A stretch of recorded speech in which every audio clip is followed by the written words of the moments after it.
समुद्र किनारे खड़ा हूं। मेरे चारों ओर लाखों वानरों का हुजूम है। चारों तरफ गगन भेदी नाद गूंज रहा है, पर भीतर एक गहरी चिंता है।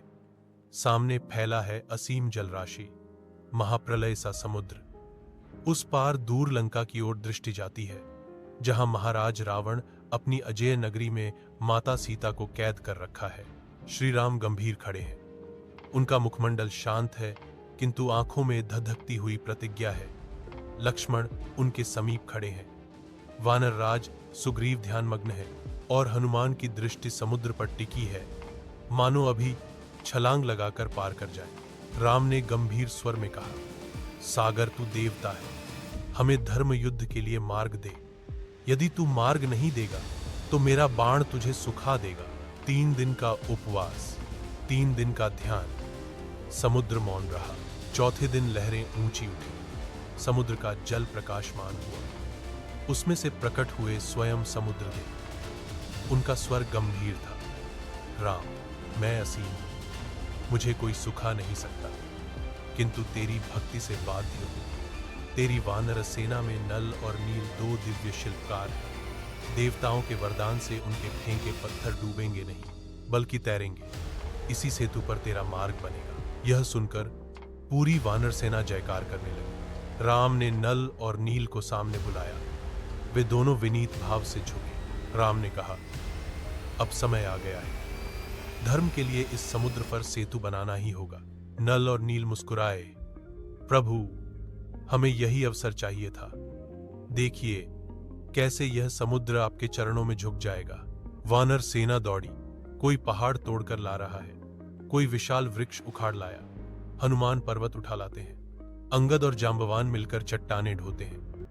चारों ओर गगनभेदी घोष गूंजने लगे, जय श्री राम, जय श्री राम।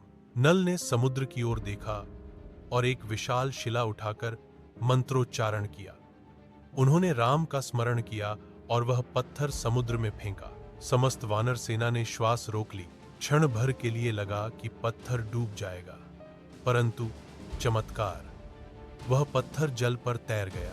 सभी वानरों ने गगनभेदी घोष किया, जय श्री राम, जय सेतुबंध राम। फिर नील ने एक और शिला डाली, वह भी तैरने लगी। अब तो मानो तूफान आ गया।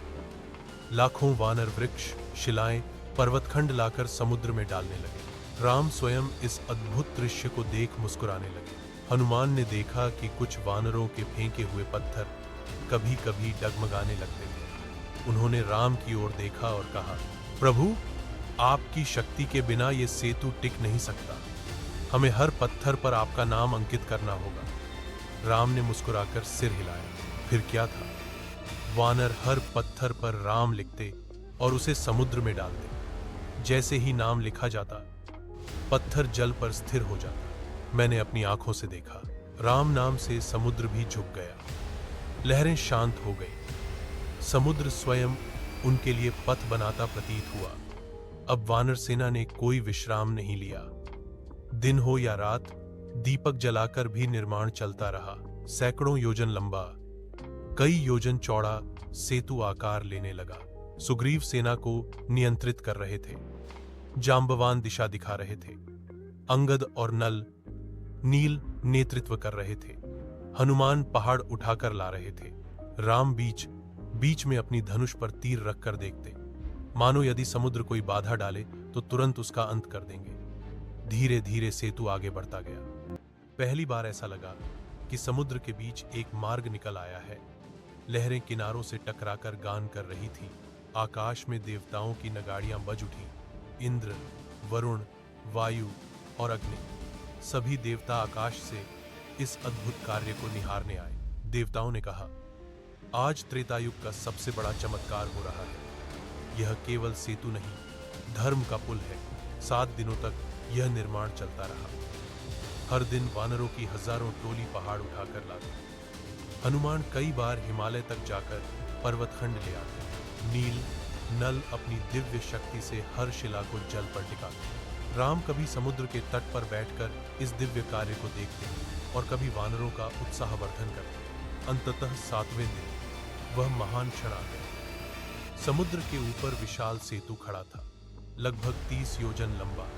10 योजन चौड़ा।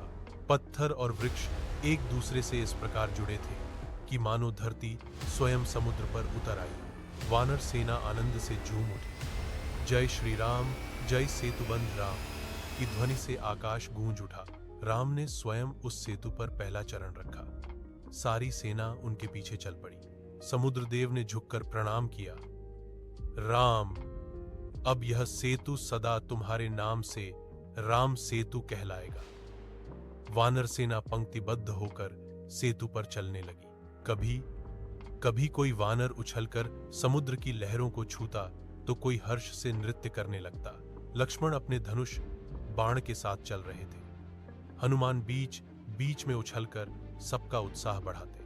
और मैं सब कुछ अपनी आंखों से देख रहा था, जैसे कोई फिल्म सामने चल रही है। समुद्र के बीच वह पत्थरों का पुल सूर्य की किरणों में स्वर्ण सा चमक रहा था। देवता, ऋषि, मुनि, गंधर्व, अप्सराएं सभी आकाश से इस अद्भुत दृश्य को देख रहे थे। राम सेतु बन चुका था। धर्म ने अधर्म को ललकारने के लिए अब समुद्र को भी जीत लिया था।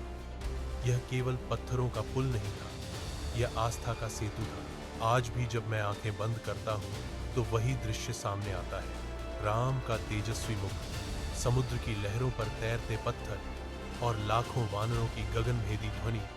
जय श्री राम। राम ने केवल सेतु नहीं बनाया, उन्होंने भक्त और भगवान के बीच का सेतु बना दिया।